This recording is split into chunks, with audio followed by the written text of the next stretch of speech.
Greetings, one and all. Your cartoonist pal Stan here again for another episode of Random Encounters, the show where I use random encounter tables like the kind you find in games like Dungeons and Dragons to create randomly selected pairings of who's and what's to create a prompt. Who's doing what? And I draw that. I draw that cartoon. All for your entertainment, all for the fun of it. That's what this is about. It's about the fun of drawing, and I encourage you to grab a pen and paper, grab your favorite uh, digital drawing tablet, grab a napkin and a crayon, whatever. Just draw along. You don't have to draw the same thing I'm drawing. You don't have to draw the same ideas I'm drawing. You could draw, if you look at me and you think I'm worth drawing, probably not, but if you think that, you can draw that. You could draw your cat. Just draw. Drawing is fun. And it makes you feel better. Just kind of loosens you up. Anyway, that's why we're here. Hello, David Lemon. Thank you for joining me. We are streaming an hour later than usual this week because this is the weekend of NorwestCon here in the Seattle area, and I have been honored enough to be asked to be a guest, and I had a panel discussion that I had to do, and I had to finish that and then come on home. And so just to make sure I wasn't rushing around and out of breath or all discombobulated, pushed everything back an hour. Not that this matters if you're watching that on replay. It's just as later as it ever was. Anyway, I'm getting my iPad ready. Oh, come on, camera, don't do that. I do all my drawing on an iPad, and it'll certainly be clear. Whether or not my camera is clear, you'll see what's going on the iPad very clearly. Come on. Never mind. I do all this on an iPad Pro, using. Let's see. Yeah, I keep showing you the back of my iPad um, uh, cover, which really, I suppose, doesn't tell you anything other than it's the cover of the iPad. I draw it all on an iPad Pro using the Procreate app and an Apple Pencil. None of this is sponsored, though I remain open to the possibility should anyone want to talk to me about it. Anyway, let's, particularly with this fuzzy camera thing, let's get out of here and get over to where you can see that. Now I'm just a fuzzy little bit in the corner. Hopefully, by the time I bring myself back to full screen at the end of the show, the camera will have found found its focus on me again. So these are the random encounter tables we're using tonight, and how we use them is that I come over here and I pull up a die rolling app. The Overson is Joe, right? Right, Joe, how's it going?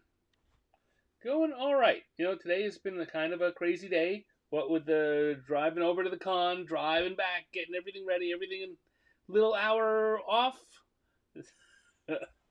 Just, I don't know, you know. But things are good. Thank you for asking. All right, let's get this show on the road, shall we? We're going to roll this once, twice, a third time. Is it two for our who? Two is our who. And once, twice, third time, a three. A three is our what? So we're going to come back over here and see what that gives us. Two is an owlbear. Everyone loves an owlbear. And three is a firefighter. An owlbear firefighter.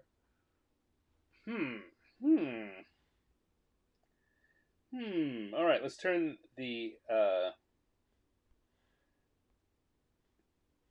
tables off. Come on here. I'm going to zoom in so I can do some sketching. I'll resize this later.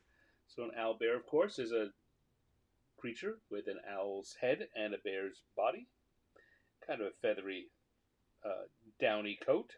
But they say an owlbear firefighter immediately makes me think of Smokey the Bear. That's my first thought. owlbear head here.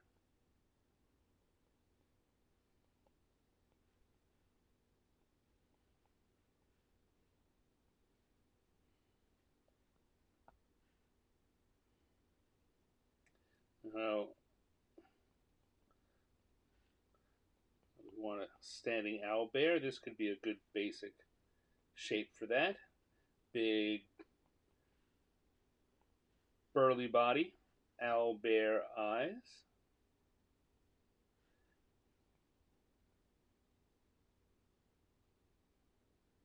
Give him Smoky Bear hat.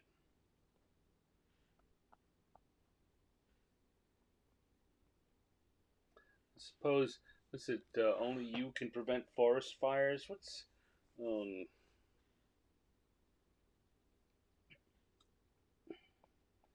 maybe if we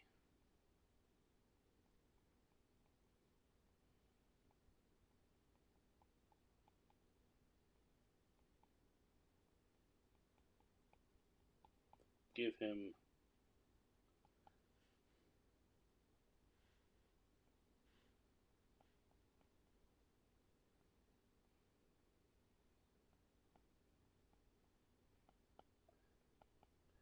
pointing at the screen.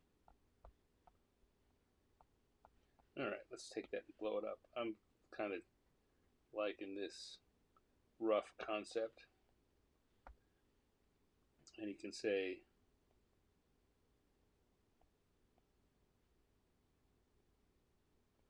only you can prevent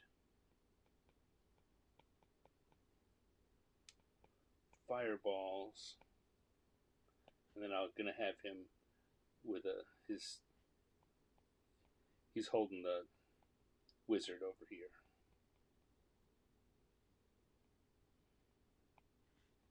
There we go. Only you can prevent dungeon fires, yes.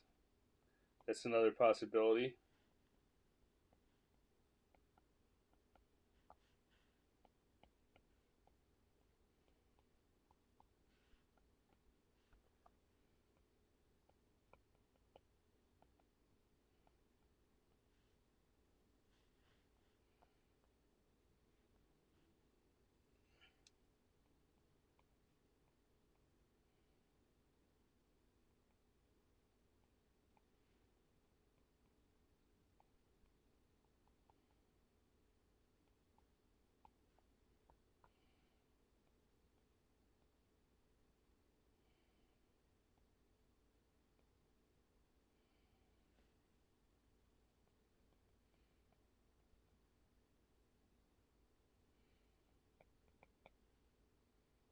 There we go. I had the beard going the other way. I didn't like that. His head's going to be facing inward. The beard should be coming off that way.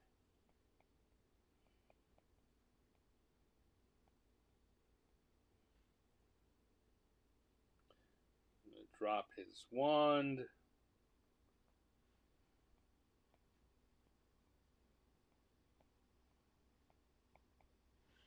All right. I think that's actually about all I need to get going on this. See, casting a mechanical silence. Yes, it's a mechanical silence. Science a wizard by squishing the life out of him.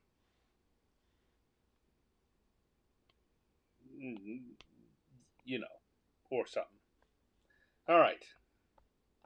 Let's see. Where do I want to start? I think, oddly enough, I want to start with a hat because the rest of the body, no, that's not good. It's looking like a cowboy hat. We want it to look like a ranger's hat, a park ranger's hat. You know what I mean? Not a New York Rangers hat.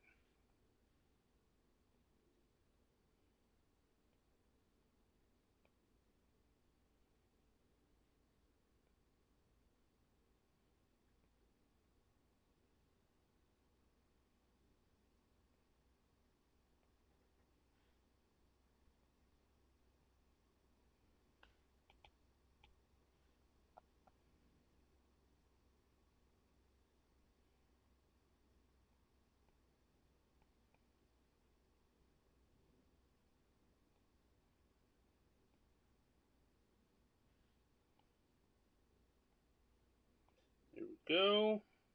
Give him a nice owly appearance.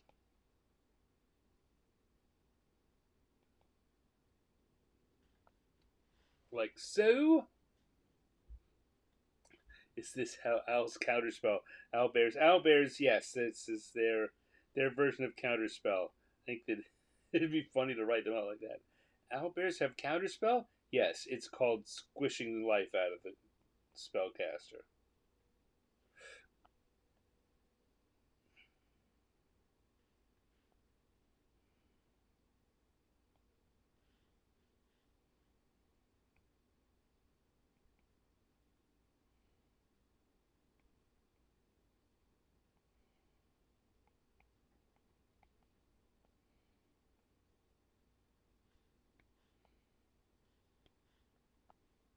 Go. Sometimes these things come together very quickly. And other times I spend a lot of time asking you guys questions just to figure out how I want to do it. This time, this really felt like it. I I don't know that it's the best thing, but I knew that it's what I wanted to do.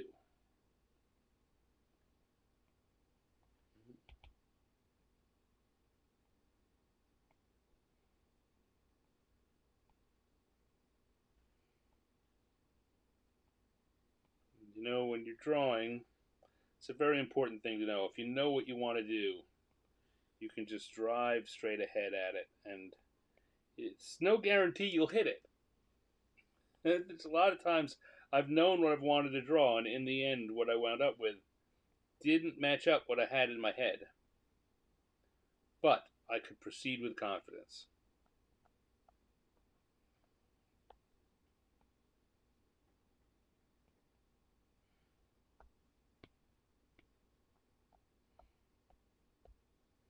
All right, let's get over here to this wizard now.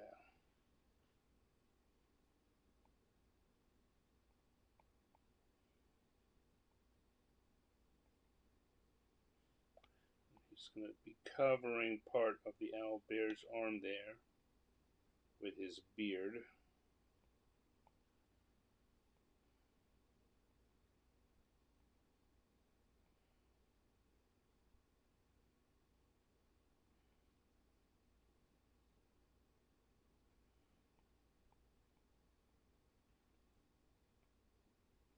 No, that ear's too big.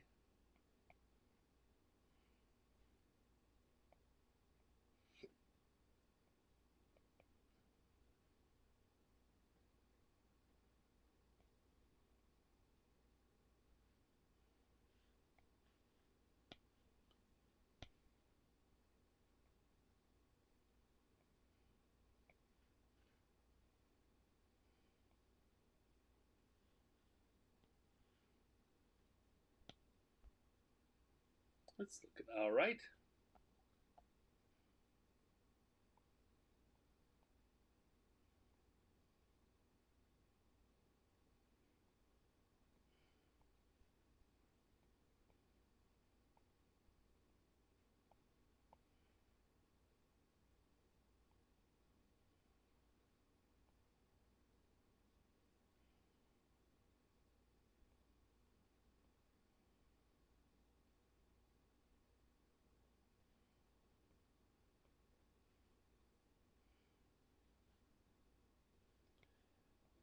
I don't know why I'm not saying much. You know, usually I'm very talkative. I don't know.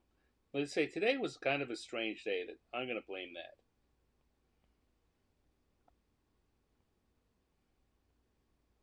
How are you guys doing out there? Good week going on in the Lemon household, Dave?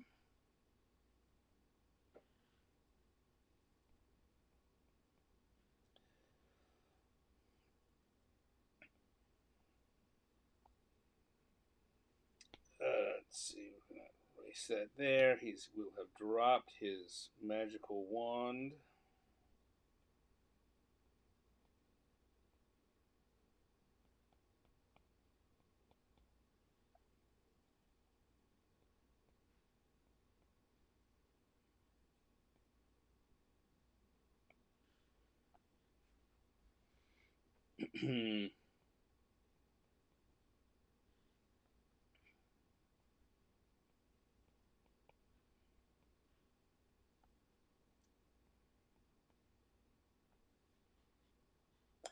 It says getting ready for Easter this weekend and the eclipse next weekend. Yes, a lot of exciting things going on this early spring. As I said, I've got a convention this weekend. I didn't make it to GaryCon last week, um, and I was watching all the posts from my friends who did and thought and thinking, oh, next year for sure. I've got to make it to GaryCon. And then, of course, this weekend is NorwestCon, which is a big sci-fi con that's local here in Seattle, and I agreed to be a guest. So while I didn't make it to GaryCon, I'm getting my convention legs back this weekend. And there'll be a bunch of folks I know here. Tell you, one of the things that's always been true is that a lot of us at work in the games and geek geek entertainment industry here in the greater Seattle area, we know each other, we like each other, and unfortunately, we're just not the most social types. Not that we're unfriendly; it's just we don't plan social activities, and so it winds up being that the only time we see each other is at conventions. This is really bugging me that I can't get the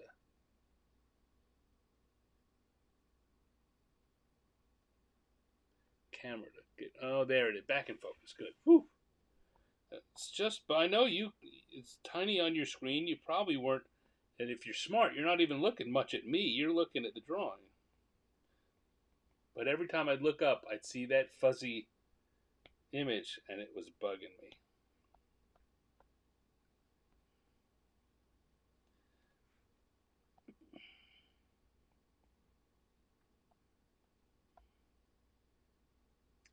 What else can I do to this wizard to make him look wizardly? And I could give him a pointy wizard hat. That seems a little on the nose.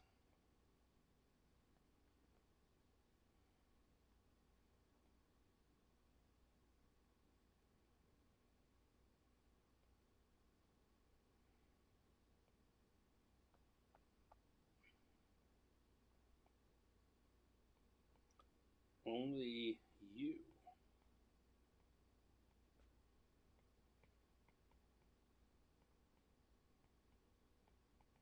Only you can befriend fireballs.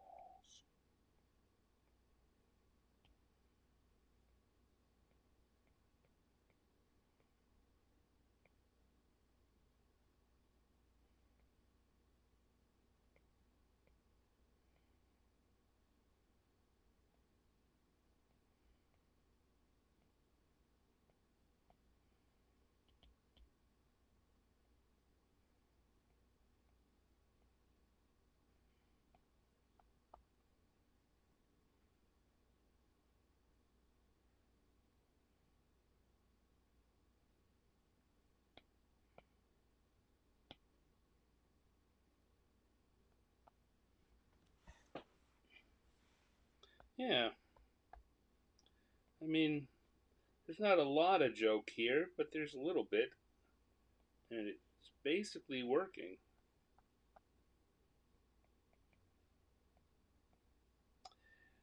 And I guess I feel this is another good example, I think, of just how where ideas come from. And just kind of this loose idea.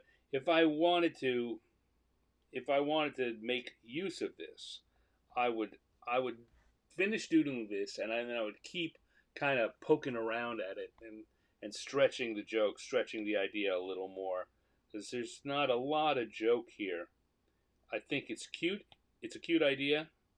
It's amusing me. I'm happy to be doing it, but it's the first thing that came to me. If I wanted to, let's say, make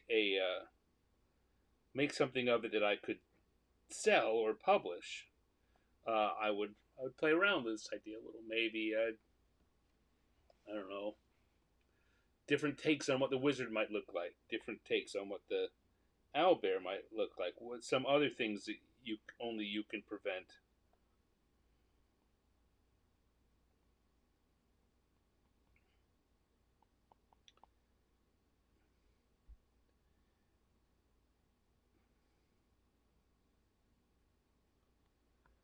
It's just not the thing I'm looking at. The thing that's bugging me here is it's not clear that this guy is a wizard, except that he's an old guy that dropped a stick. I'm gonna go back to the sketch layer, turn on the blue again. I mean, again, if I were to put a pointy hat here like that, that would solve the problem.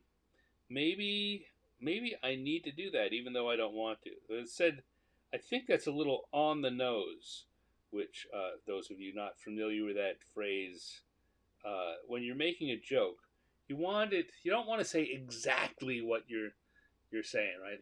You want to hint around it. Let the listener, let the viewer's brain fill in parts of it. Um, but there has to be enough for you to be sure they will. And without that hat, I don't think that we really, uh, for sure, know that that's a wizard. So while it is definitely on the nose, it's a very, very classical wizard. You know, it's a very Merlin-y kind of wizard look, which is not really what we do a lot of with D&D these days, or fantasy in general. I mean, it's kind of a kiddie book wizard look, but it's definitely a wizard look,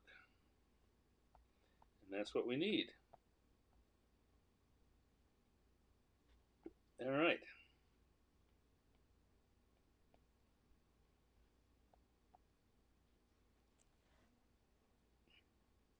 All right, that's looking pretty good.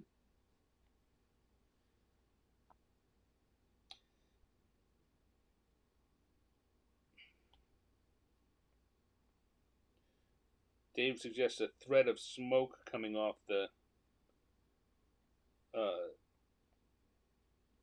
off the wand, and that's possible. Thinking just kind of the magic-y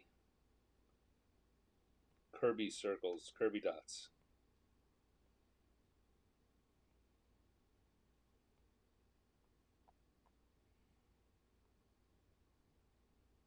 Mm, it's not clear.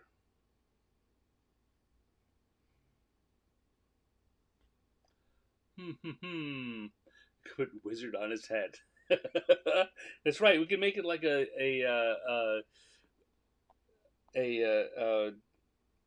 political cartoon. Just write wizard on his head. Make sure everyone knows.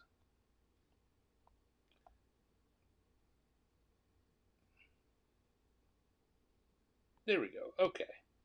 So let's turn off those sketches again. See if there's any points that really could use a little bit of extra line work.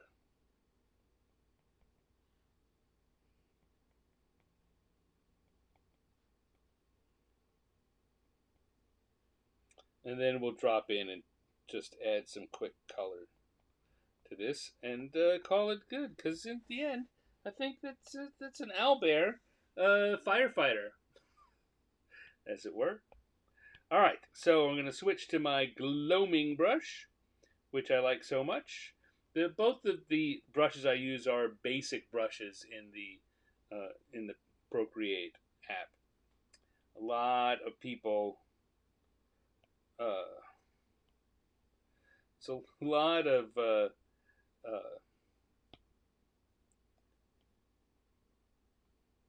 folks out there who want to sell you new brushes, and some of them are very good. I'm not knocking the new brushes, but for what I'm doing here, in fact, for most of what I do, I don't really need any extra brushes.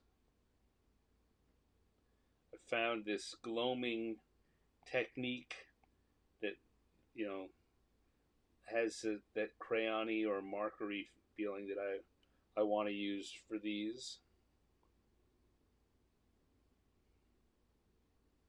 The studio brush works great just for basic inking for me. I know some people don't like it. Some artists don't like it. Uh, it's very generic, but I like generic. In fact, when I do my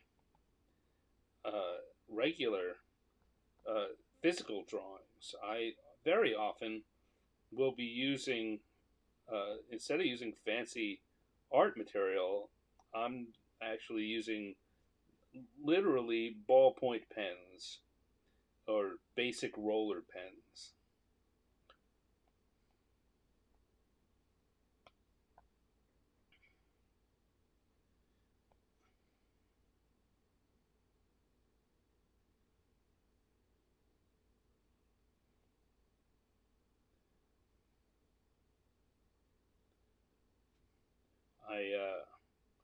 I like the quality of the line.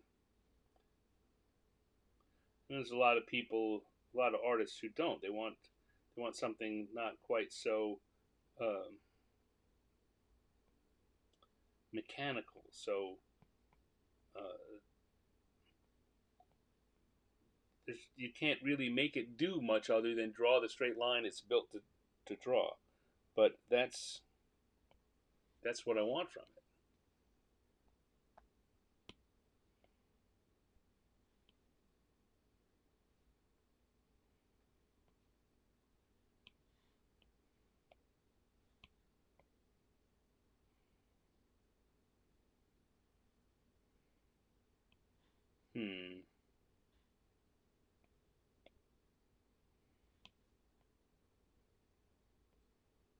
There wasn't enough differentiation in that brown between the eyelid and the fur.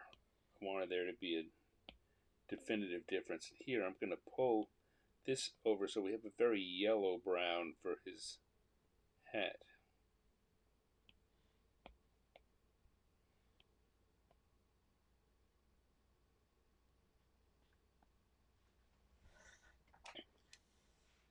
Look at this, and I think that Smokey the Bear always seems to have a shovel in his hand, from fighting forest fires.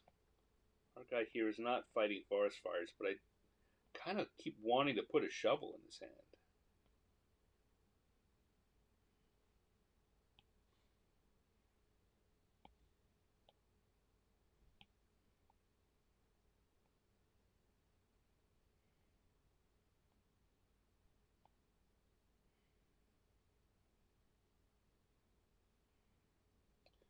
Tell you, I've just thought of another thing I'm going to do to help sell the idea that he's a wizard.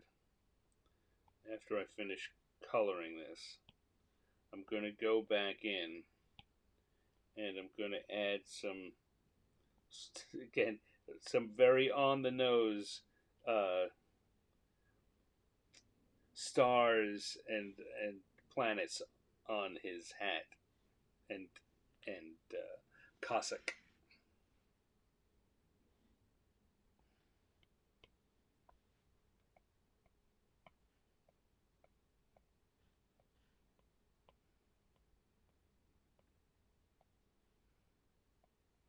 Oh boy, is he going to look like a wizard when I do that.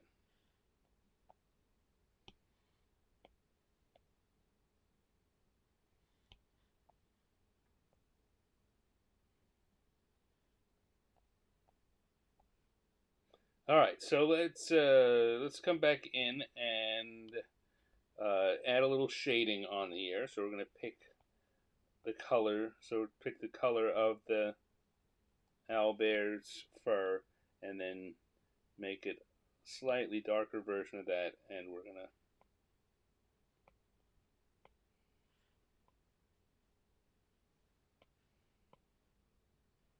add in some shadowing, shading.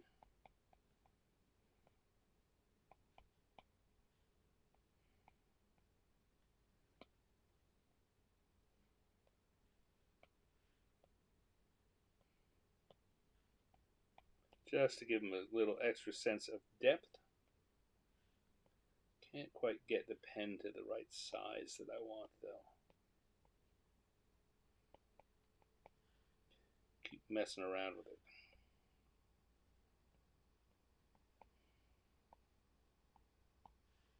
I didn't color the nails either. How to do that?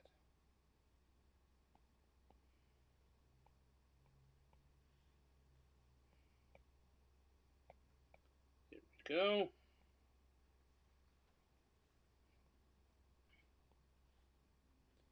And we'll do the same thing with the beak.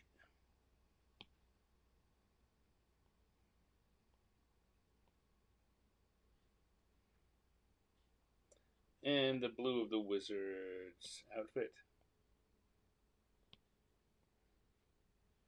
Nope, that's not dark enough. There we go.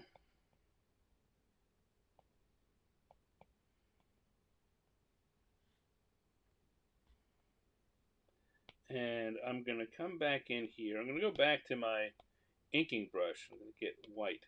So I don't want to have that. I don't want to have the that markery crayony feeling for these stars and moons and such. I want them to stand out.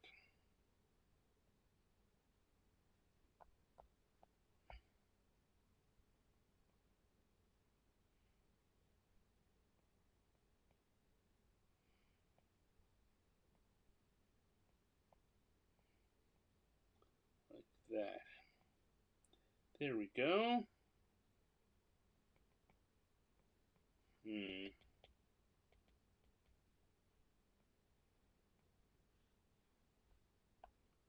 Now, oh boy, is there no doubt that this guy is a wizard. And I'm going to come back to our top layer. And I'm going to stick my stand on. Oh, I didn't do the... Still haven't done the claws like I said I wanted to. I want to do them the same color as the beak.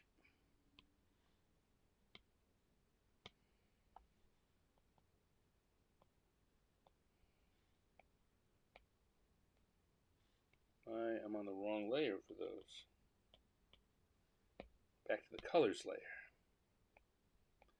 I could tell because a little bit of the color was going over the lines, which is wrong. Put that color layer underneath it so that the lines remain clear while I add color underneath. There we go. We have, oh, no, we're not quite done. I was discovering something else here. Come on. I want a little bit of shading on that hat, too.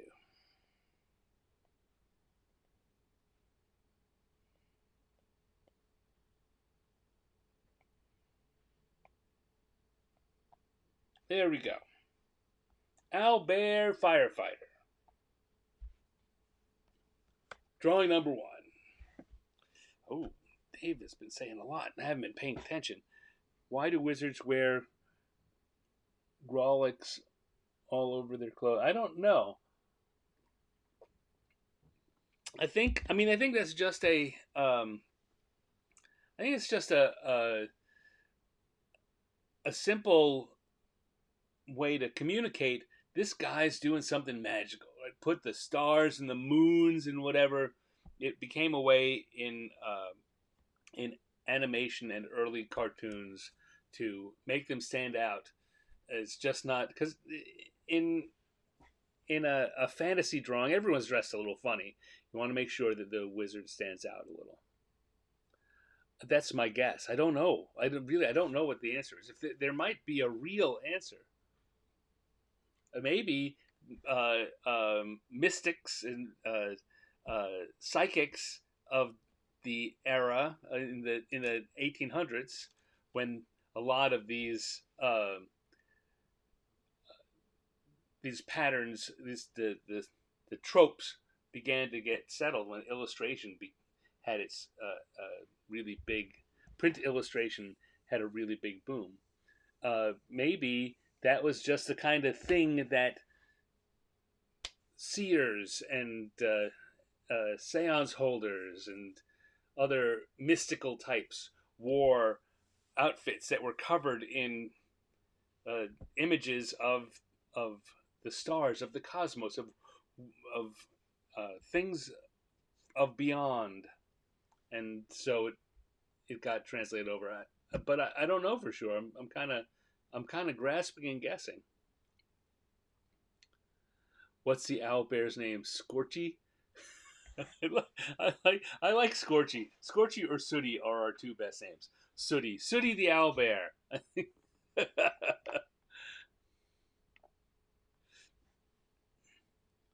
Mort Trucker put them all over his comics, but they weren't mystical. Mort Trucker did a lot of things. Um,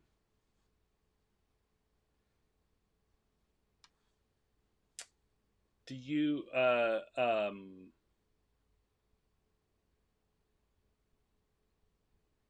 you sure you mean Mort Drucker and not uh God Mort the guy who created Beetle Bailey?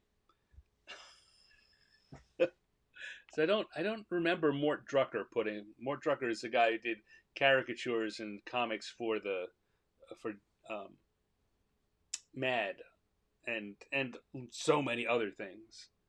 Um,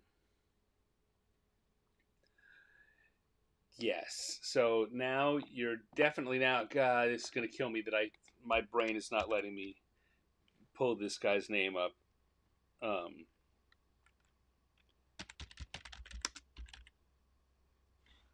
Mort Walker, Drucker and Walker, very close. Mort Walker was the cartoonist that created Beetle Bailey and created the term Grawlix. He wrote a book that I have a copy of somewhere around here.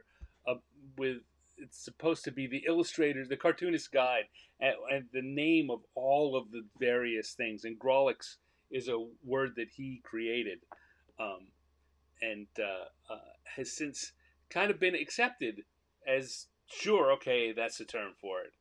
But he had very specific terms for each of the kinds of Grawlix, each of the kinds of images, uh, and they were all. It was a big joke. He was writing a satirical piece or just a humorous piece as if it was an academic study of what these things are when really they're just kind of scribbles that cartoonists use.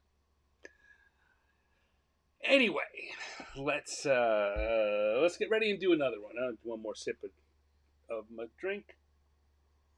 Mmm, it's delicious. All right, turn that off.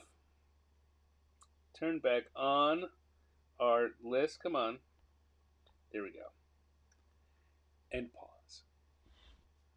All right, here we go. We finished our first drawing.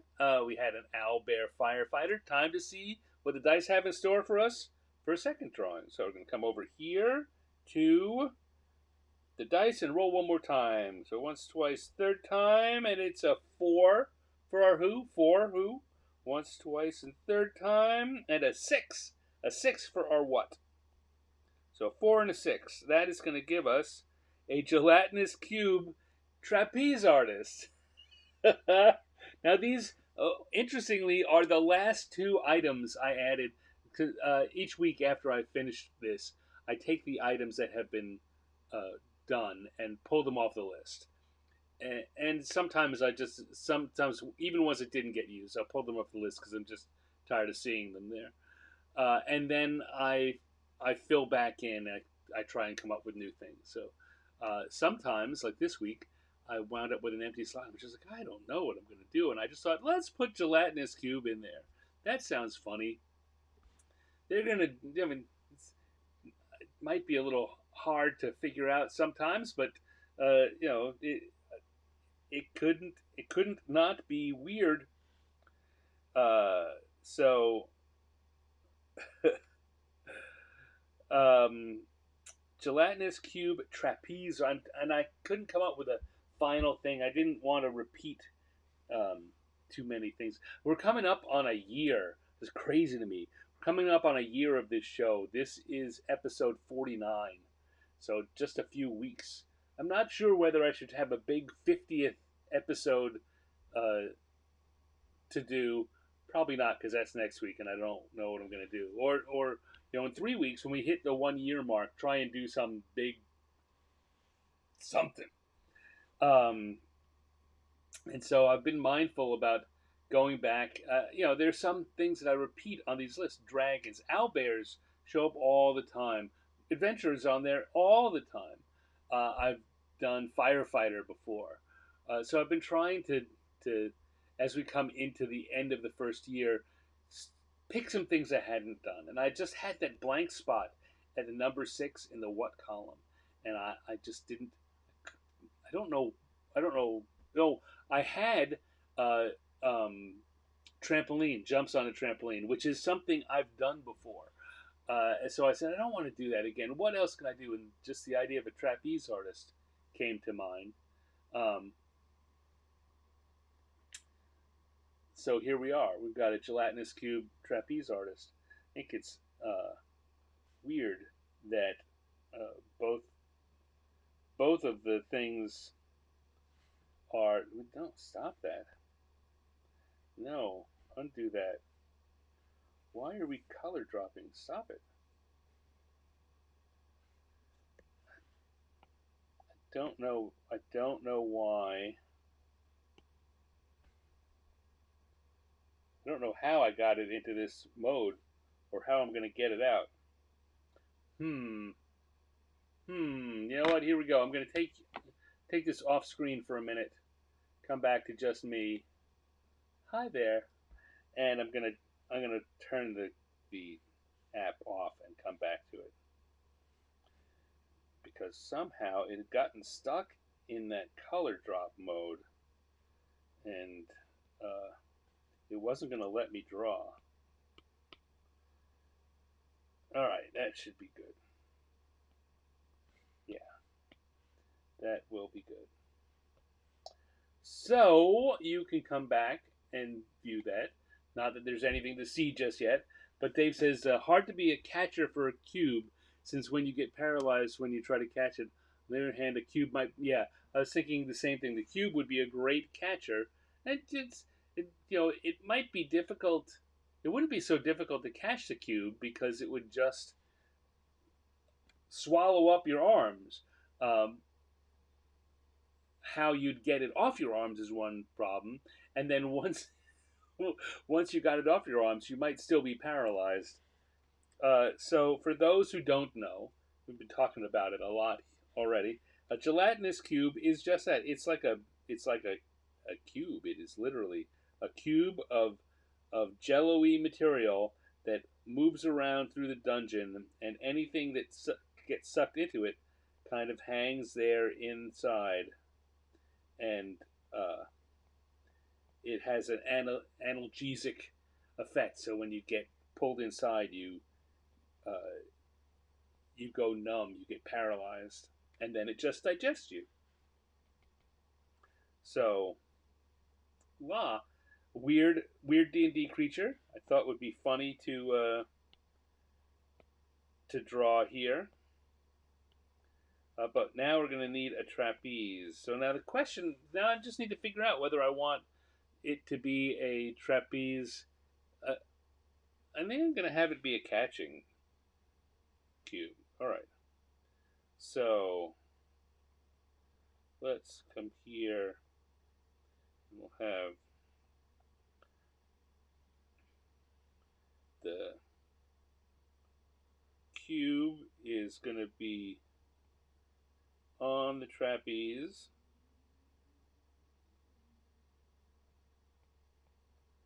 Like that. And one of the other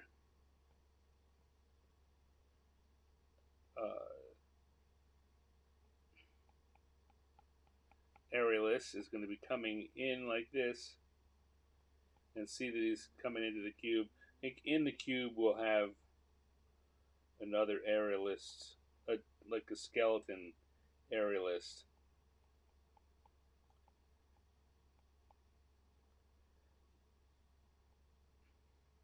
Inside. And drawing a cube is a little bit of a challenge because almost everything, because you've got to draw something that's see through. So somehow figure out how the things, you can tell that the things that are inside are inside.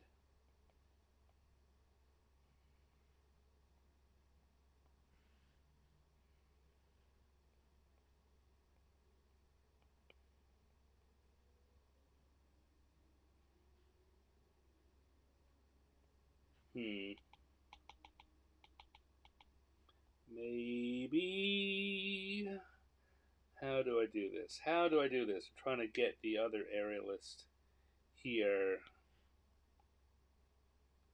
And just give him flying like that.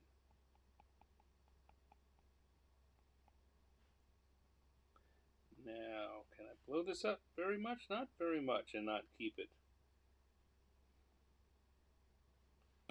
recognizable. Alright, well.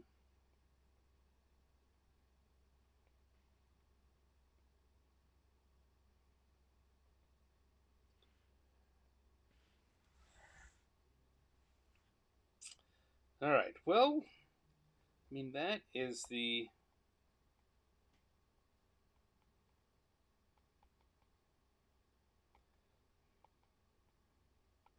That's all I really need sketch wise.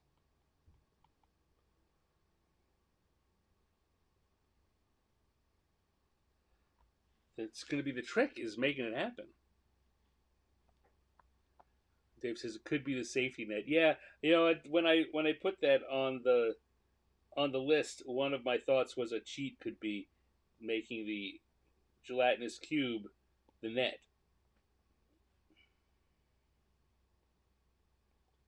But I do think that would be a cheat. I mean, as long as it's funny, I guess it's not really a cheat. But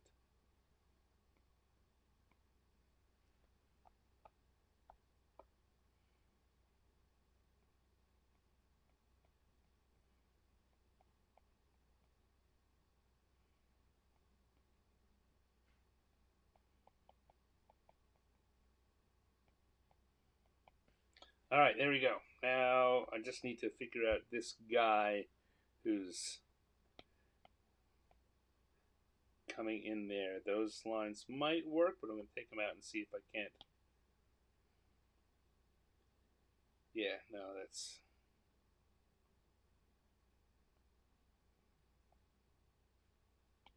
Nope. There we go. I like what I had before. Okay.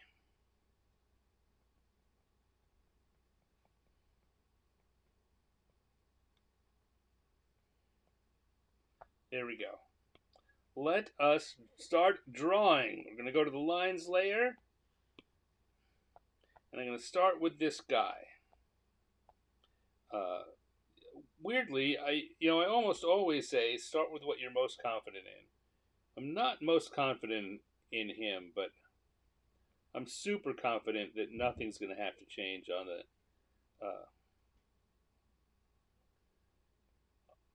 on the gelatinous cube itself. So I think I'll come here and start with him so I can play around with things.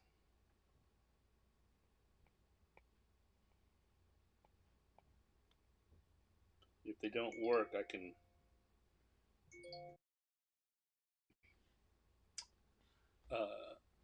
can give it a try, and it doesn't matter if I change him. Nothing is going to change that cube. They are completely separated.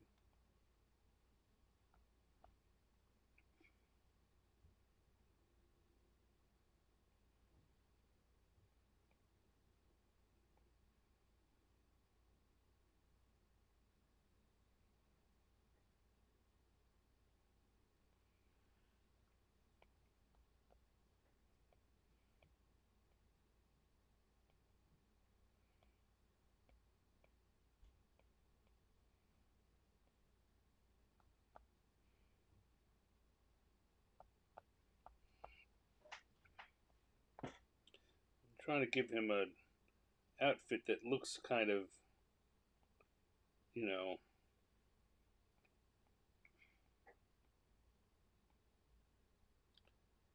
showy, circusy.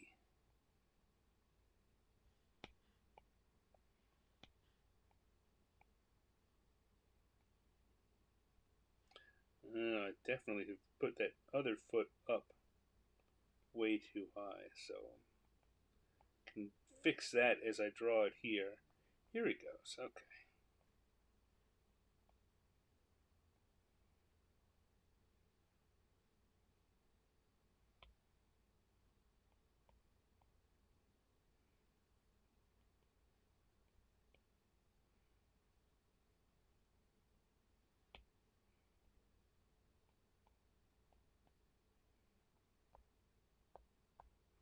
And here on this end, we're going to have the gelatinous cube. Now, I've done cartoons with gelatinous cubes before. They're a lot of fun because by playing around with the color, that's how I get the effect um, that some things are inside the cube and what's outside the cube. So, for instance, all these lines that I've just drawn the cube with would certainly be uh, one color, and I probably wouldn't even make it black because it's supposed to be see through. I would make it a green, a gooey green, and then the lines of anything that was inside it would be a lighter version of that color, so you could tell that it was in there. Now you could do that also, excuse me, by doing lighter, thinner lines.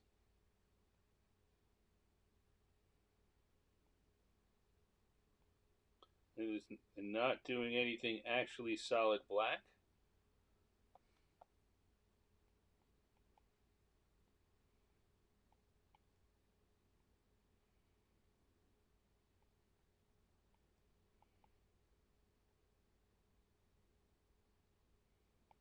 What I'm doing here is I'm using the same, I'm not changing the thickness of the brush, but I'm doing much thinner line weight to give it the idea that it is being seen through this viscous uh, gelatinous cube. That may not be enough.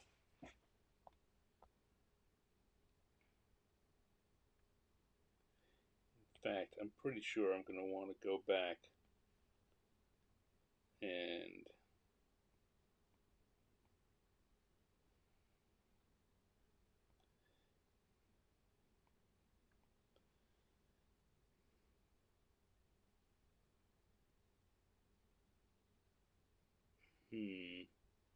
hmm.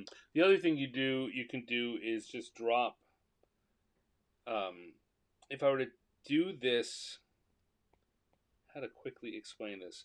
So right, everything is being drawn on one layer here. We see this is all on this layer that says lines. Everything's drawn there. But what I might want to do here is I'm going to grab what I've drawn of that, and I'm going to cut it, and then I'm going to paste it. And it's going to paste, you'll see here, in a different layer. I'm going to put that layer below this one. I'm going to play around with some funky stuff here. I don't know if this is going to mean that I only do 2 drawings instead of 3, but I think that this will be fun to look at. It'll be fun. Well, it'll be fun for me to do. I think it'll be fun for you guys to see.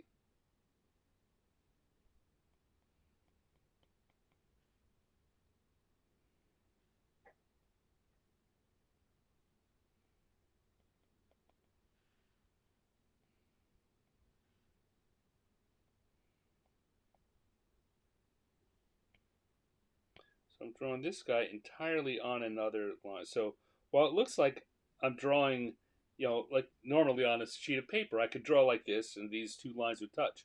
But in fact, that is on a different layer, so it's not actually touching it. And so I'll be able to do some fun stuff with it in a minute.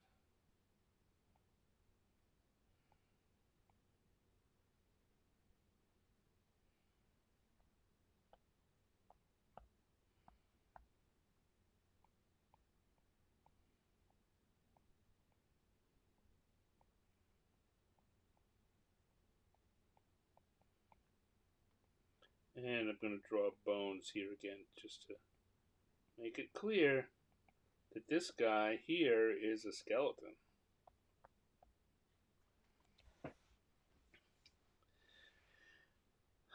All right. Okay.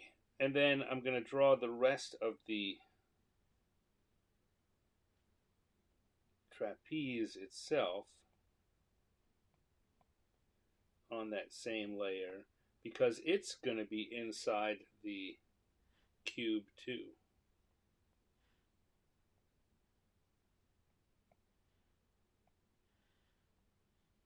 All right, and then I'm going to come back to the main lines layer. So if I turn that off, you can see we've just got the cube like that. You can't see what's inside it. If I turn it on, you can see what's inside it. That's outside it. That's inside it. So I'm back to outside it. I'm going to finish the lines of the trapeze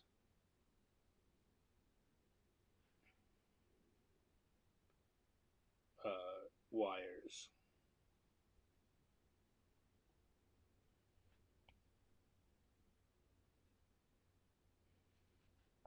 Like that, and we're going to put the motion lines for our swinging trapeze cube.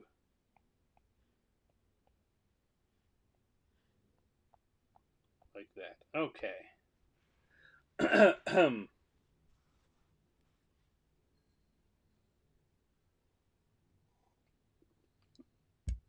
Dave says maybe I can put part of the aerialist sticking out of the cube.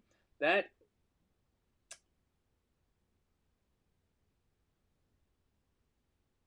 would be fun. We turn off that aerialist. If instead of drawing it like that, I don't know that I'm going to do this, but I'm going to draw it here.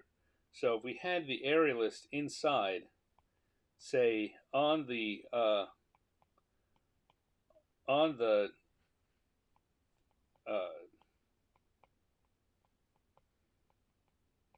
trapeze itself here. Ooh, I don't want to. Look what I just did all that on the wrong layer. I'm ruining everything. Undo all that.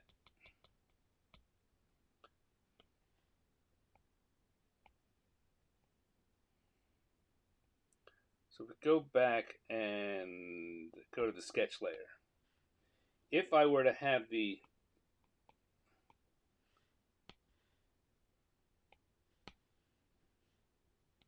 if I were to erase this guy, because we don't need that sketch anymore, we're not using it. So if I were to have instead have the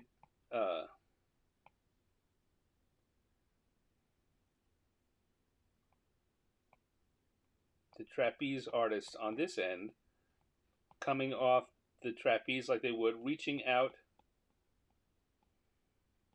to catch them. But what Dave's suggesting is just these hands part would be outside of the cube, and the rest of it would be inside the cube. You know what? Let's do that. Let's do that. Good idea, Dave. My first my first thing was going to be, I don't know that I want to go back and worry about all that, but look at that. It's coming together great. Very easy. We're already there. Let's just do it.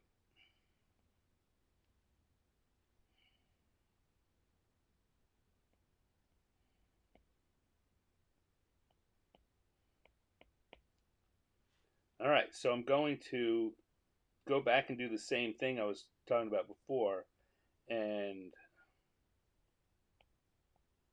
I'm going to look at these are the outside parts, so I do need to erase these lines.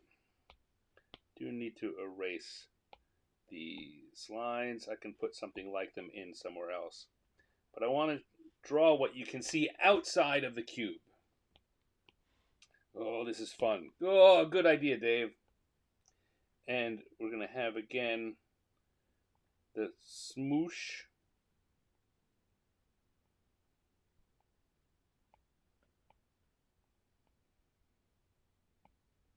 As the aerialist, this is where the aerialist hands come out of the cube.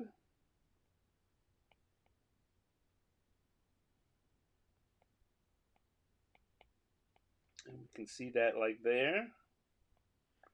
And then I'm going to come back. This inserted image right now where I've got that, I'm going to clear that layer. And on that layer, we're going to draw the rest of the aerialist here, who's inside the cube.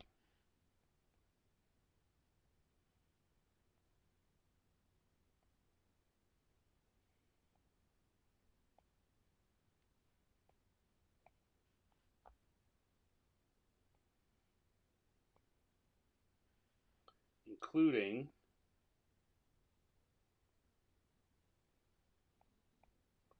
of course he's been turned into a skeleton because he's the gelatinous cube has eaten away at all of the fleshy parts of him. That's what gelatinous cubes do.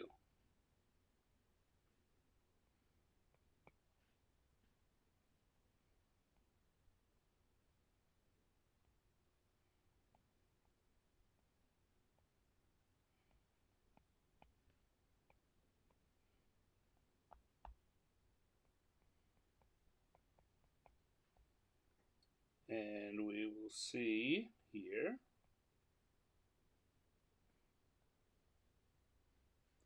Again, we're going to put the part of the trapeze itself, which is inside the cube there.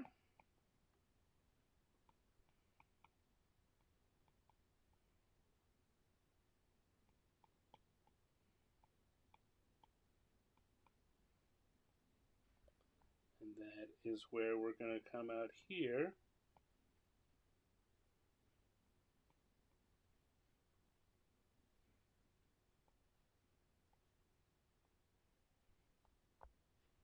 And you can see again, all of that is what's going to be inside the cube.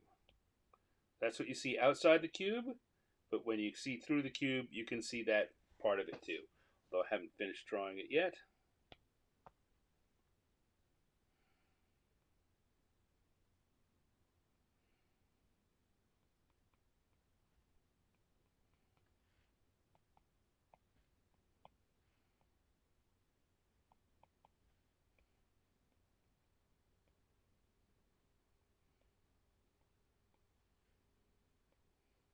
There we go. You don't have to worry about it too much.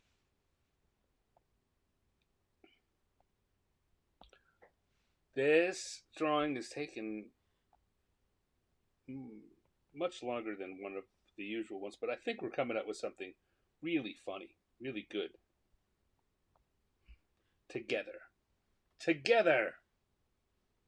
Alright, so I'm going to turn off what we can see inside the cube, and I'm going to come back to the colors. Now, just because of what we're doing here, I'm going to... Okay.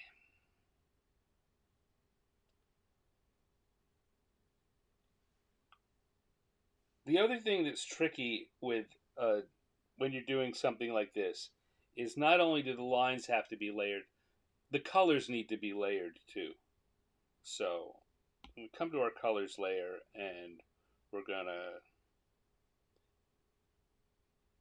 pick a gelatinous green. We're gonna go to our gloaming brush because we're still gonna use that.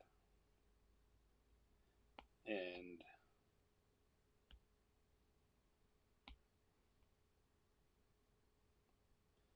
I'm going to do this. But what I'm going to wind up having to do is make these, the colors of the cube are going to have to be see-through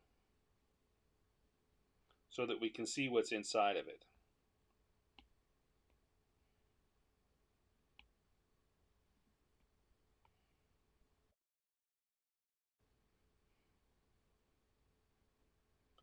So I'm going to put them on here.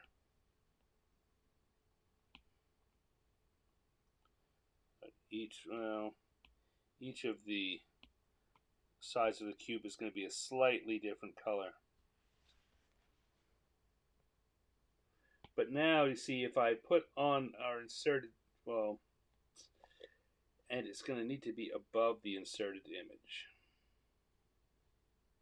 So right now, if I turn on the inserted image, you can kind of see it through there. Oh, the gloaming brush makes this work even better. But if I drop the opacity, you can see through it even more, which is what we're going to wind up doing.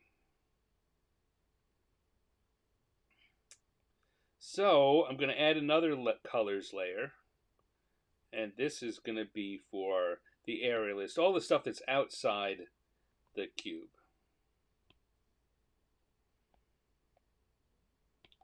So we're going to start, with, why are you not working? Oh, because I did that. Because I was foolish.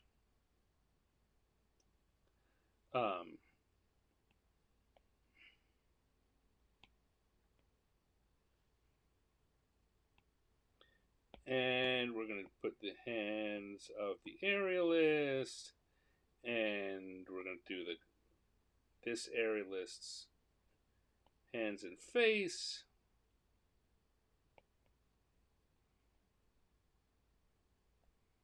And we're going to pick the colors for our aerialist here on the outside. I think it's going to be like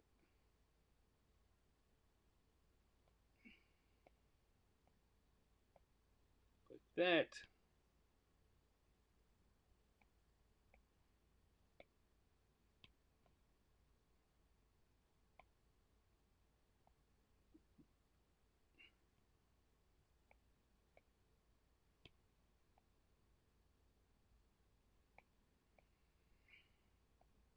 There we go. It doesn't need to be. Well, maybe I want those to match.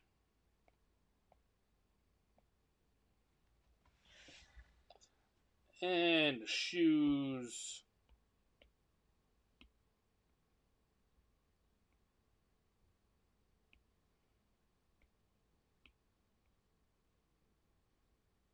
Like that. And maybe make them a ginger.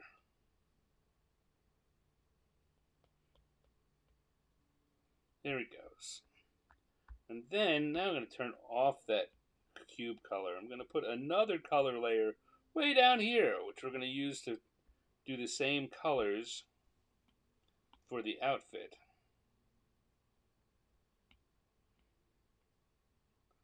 For the aerialist inside the cube.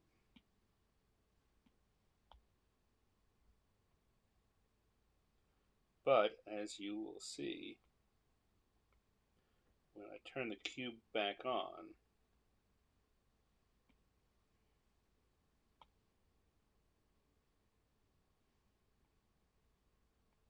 those colors are going to get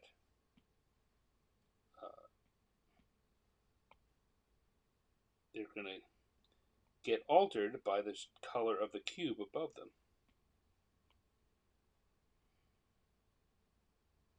Oh, I do want to make sure that I color the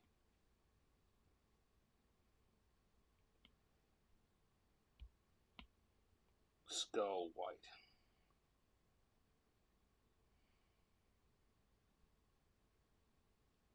There we go. What else do I want to do? Oh, well, I want to turn the background back on, but I also want to finish. Make sure that the trapeze also gets colored. All right, so now, all this, what's going on? Well, if I turn on the colors for the cube, it goes right over the top of that. And if I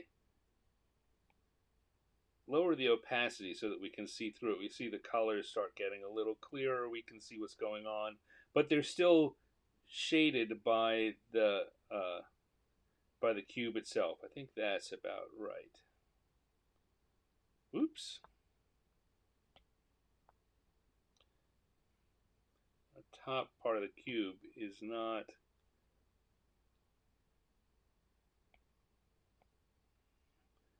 I didn't get enough of that color in there.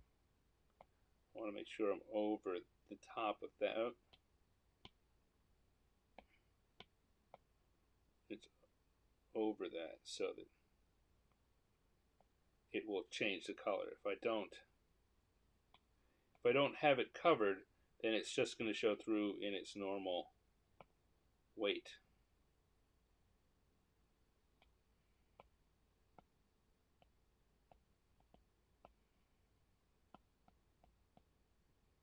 There we go. All right.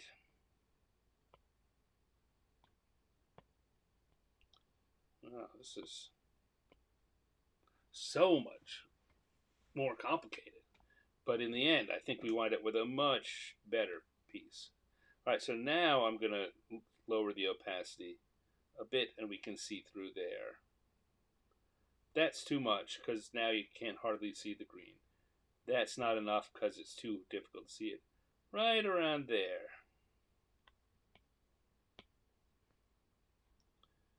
And yeah, suppose I want to come here and just put a little color on the trapeze wire.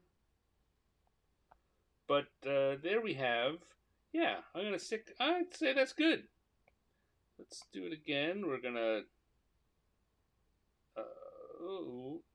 I'm going to finish my sentences. That on and put a little stand here at the bottom because we have a gelatinous cube trapeze artist. Wow.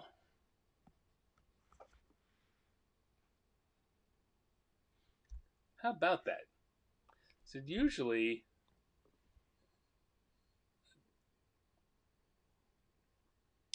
I'm looking at the clock and how usually about this time we're wrapping up the third drawing or just finishing the second drawing because Dave came up with a really good idea. It's just a little more complicated. And you know what? It doesn't matter, right? This is all for fun, as I said at the beginning. And particularly if you're doing this kind of thing for fun, play around with it for as long as it takes.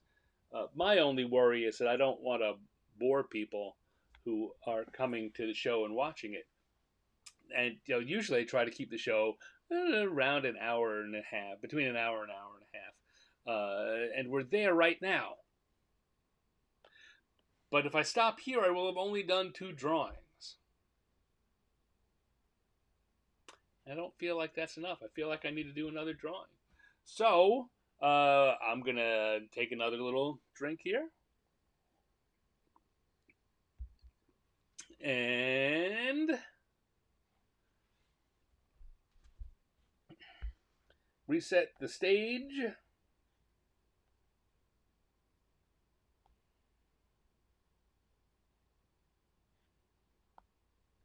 Everything all reset. And get ready for my close-up, Mr. DeMille. And we're going to do it one more time. Here we go. Shh. All right. Well, that was a particularly long piece, but I think we came up with something nice. Let's do one more, and then we'll wrap it up for the evening. So I'm going to come back to my dice roller, and we're going to see what we get this time. We got once, twice, and third time is a 5 for our who. And once, twice, and third time a 6. Already had a 6. Give me something else. A 4? Did we already have a 4? 4 is at breakfast. Wow.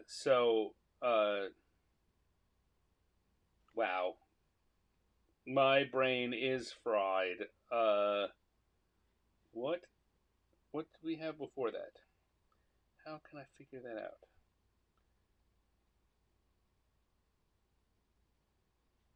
What did I roll? Before the 4? I rolled the 6 that I didn't want to use. It was a 5. Right, I had a 5. Gargoyle. Yes, thank you very much, Dave. So we got a gargoyle at breakfast. Gargoyle at breakfast. All right, let's do it. We've got my brush is the inking brush. My ink is the blue ink. And so let's see, a gargoyle at breakfast.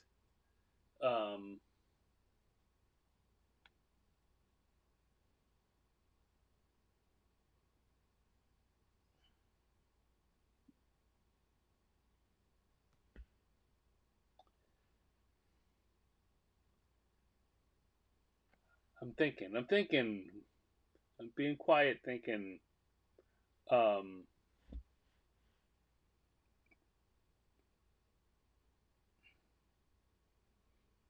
I mean, I could draw a gargoyle at the breakfast table.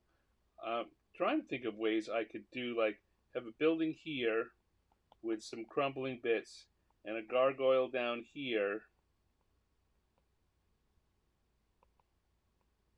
Uh, at some kind of, this is maybe more lunch than breakfast, but some kind of food cart.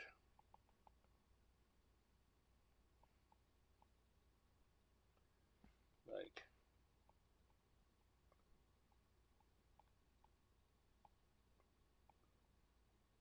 Croissant King.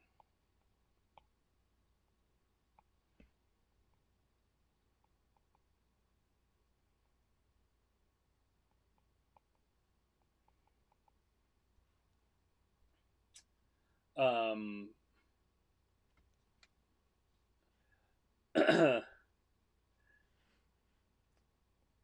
Dave is correct. It does. It is reminiscent of Gus from the Myth Inc. books.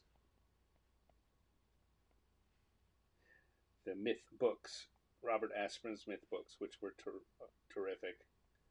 You know, mostly he wrote a few more in later years, which weren't quite as good.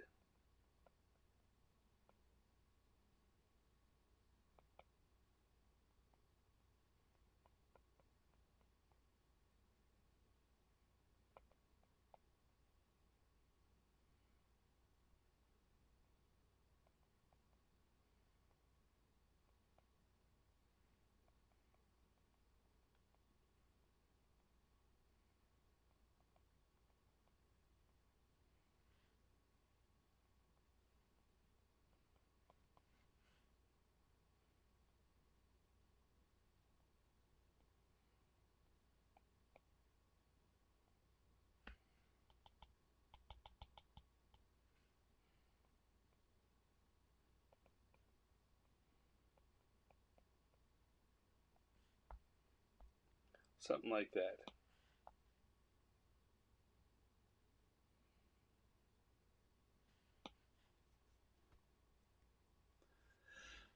Someone else wrote them with him. The later ones, yes. Well,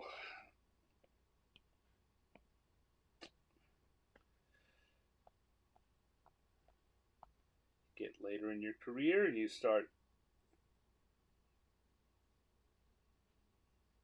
feeling the need to bring some more people in.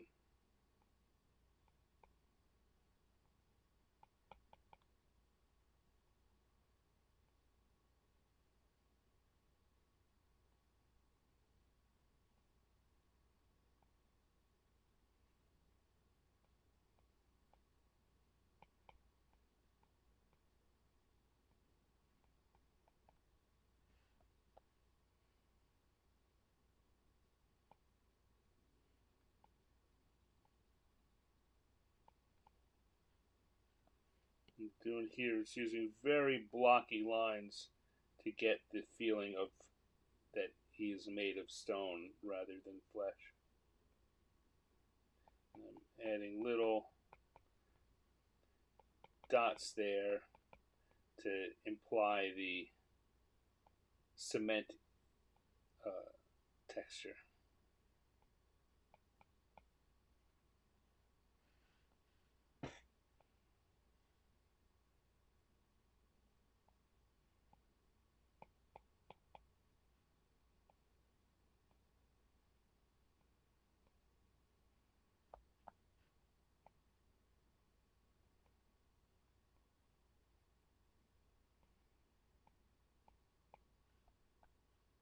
Although once I start coloring it, I think color is going to carry a lot of that.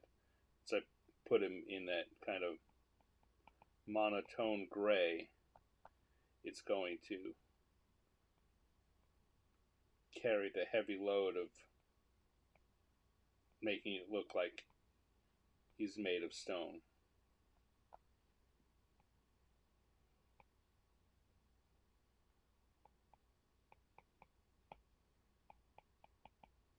This reminds me of one of the. So each week for this show, I do a thumbnail cartoon, and some of them have been some of my favorite things that I've drawn uh, in the past year. I can't say couple of years. We're not at a couple of years yet. We're closing in on a year, as I was mentioning earlier. But I think that some of those promo thumbnail drawings, cartoons, have been uh, quite funny, if I say so myself. And one of them, I definitely had one of a gargoyle and some pigeons up on a corner of a building, uh, drinking coffees together. The pigeons had brought coffee to the gargoyle, and now here I am having the coffee. A gargoyle coming down for some coffee. I guess the pigeons weren't reliable enough.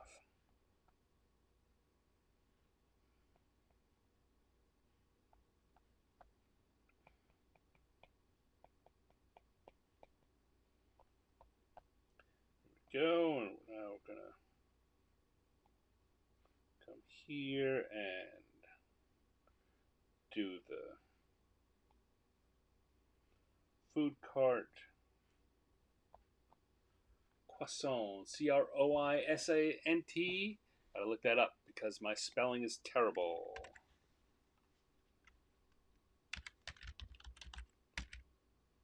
Croissant. Yeah, I knew that I wasn't getting that right. And we're gonna make him the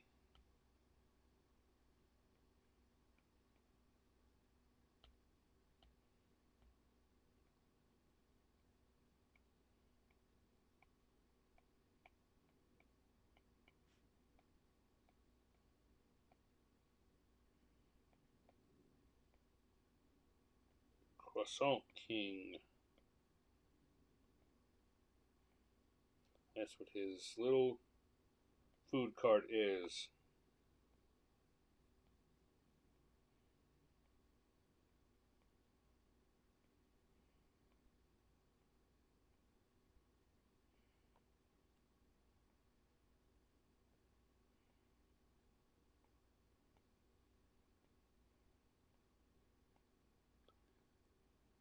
I mean, this always makes so much sense to me to do a food cart like this.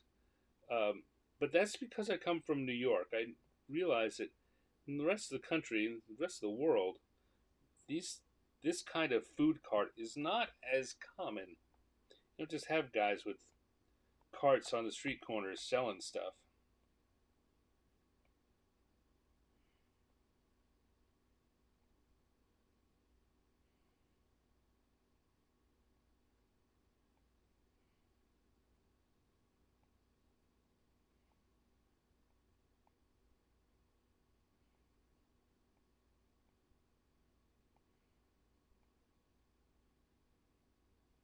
But then again, you don't get a lot of gargoyles everywhere either. So maybe it makes sense for it to have that New York flair to it.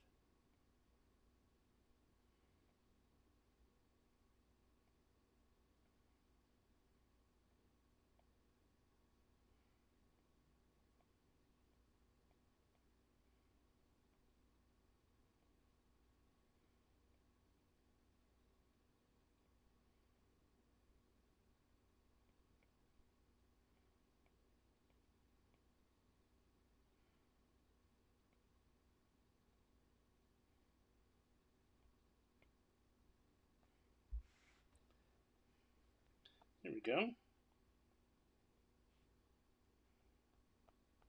I think that is working out pretty pretty well. I'm not sure about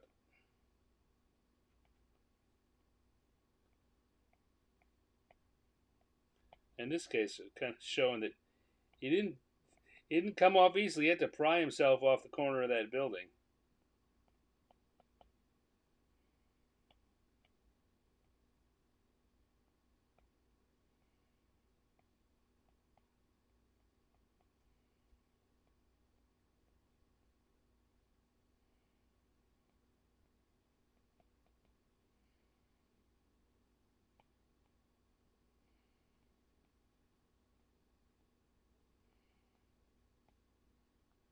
There we go. If I turn off the sketch layer, we've got ourselves more or less a croissant king selling a coffee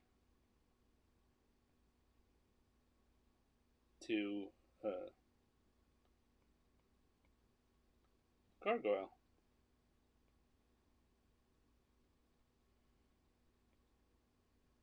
Oh, I think the gargoyle definitely needs some kind of horns. Gargoyles need horns.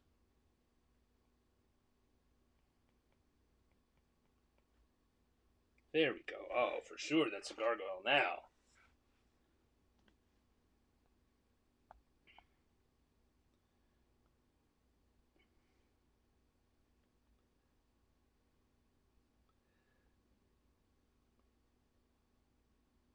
And we're just going to put a skyline behind here.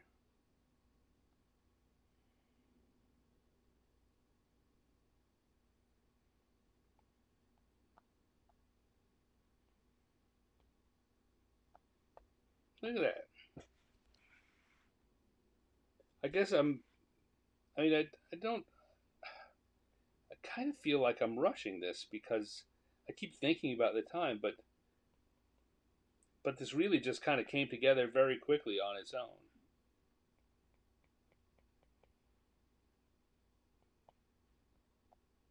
All right, there we go. We've got a gargoyle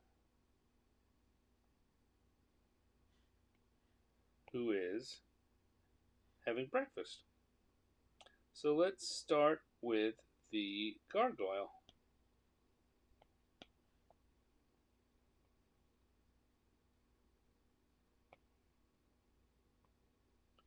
Now we're going to have this flat gray. I'm going to have multiple colors of gray in this gargoyle by the time I finish him. But we're going to start with just a flat cement, light cement gray color.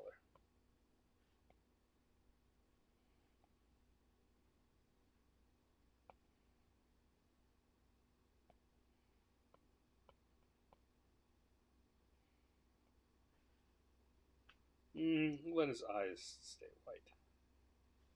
And we're going to go for a green cup because, you know, we all know, even if it's not, even if it's not from that one coffee shop, everyone does their cups green just because that's what folks like. Green is now the color of coffee cups. And we've got the umbrella. We've got our croissant king.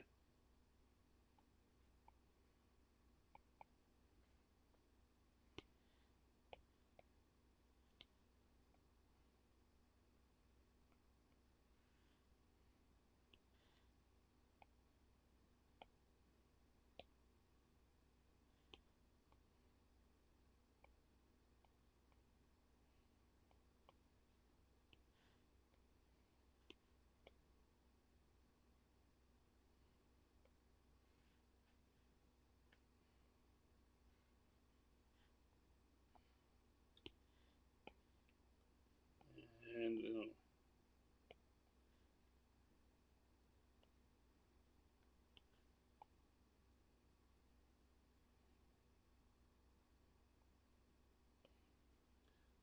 kind of metal gray, metal blue.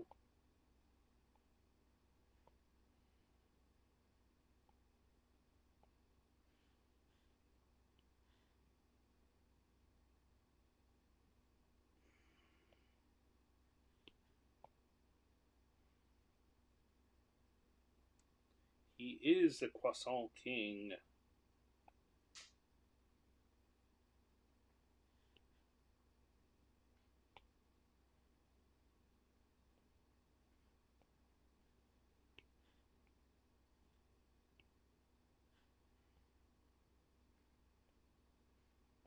A couple of different shades of not quite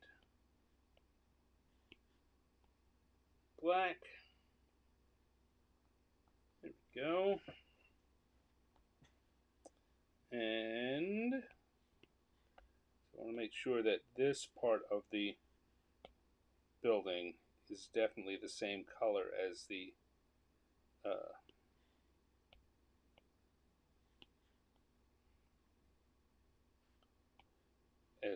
gargoyle. The rest of it,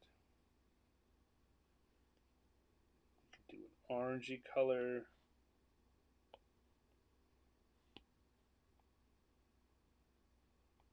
Brown color for the window panes, like that. Now let's come in here and add a darker gray in places, in that kind of shading effect.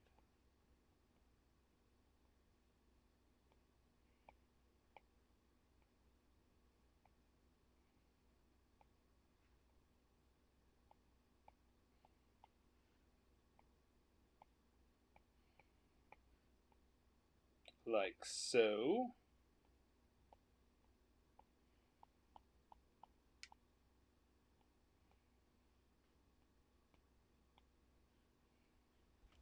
Yeah, certainly looks like he's made of stone to me.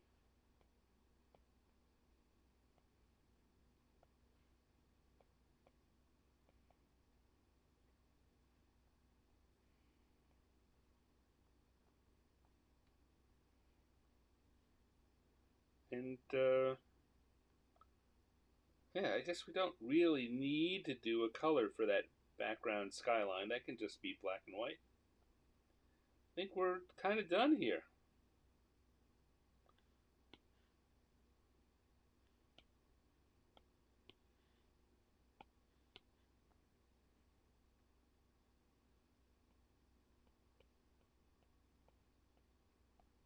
There we go. We've got ourselves a gargoyle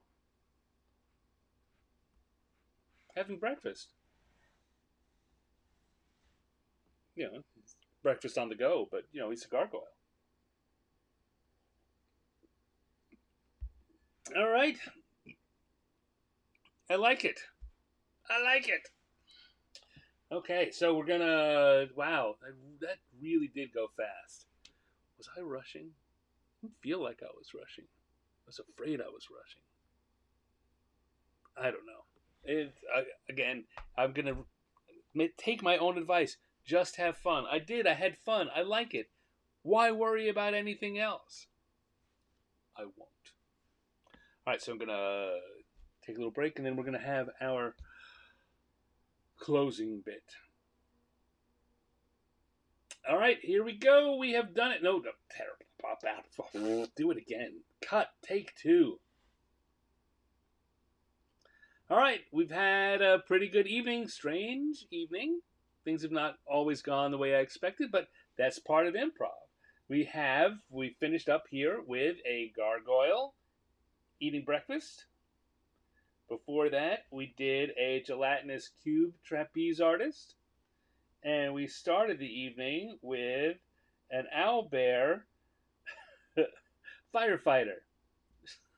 You know what? This for a show that's called Random Encounters. This might be the three most random subjects I've had in this entire almost year, which is great. Which is great. I guess it's another time for me to mention that this being episode 49, we're closing in on a year. I haven't missed a week yet. I know there were 1 or 2 weeks where I recorded rather than did it live, but I haven't missed a week, which means that when we get to 52, we will have finished an entire year, and that's coming up fast. I got to figure out something fun to do. If you have an idea for what I can do here for my 1 year anniversary of Random Encounters, leave it in the comments or send me an email message somehow. Let me know.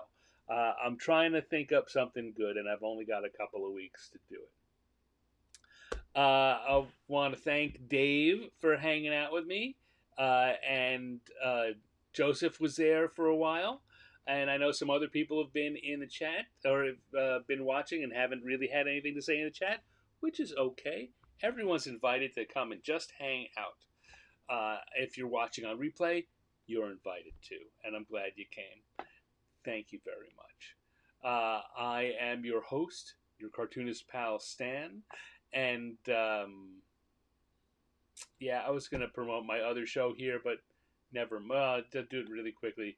Go to 50yearsinthedungeon.substack.com. Check it out. It's my other weekly show. Happens on Wednesday evenings, and it's a lot of fun, and that's all I'm going to say about it here today. I'm not going to do any other promotional stuff. That's it. I'm done. I'm done for the evening. I've had a good time. I'm gonna go finish my little drink and call it an evening. Thank you for coming by. Thank you for drawing with me. I hope you'll come back next week, because I'll be here for sure. I'll be here.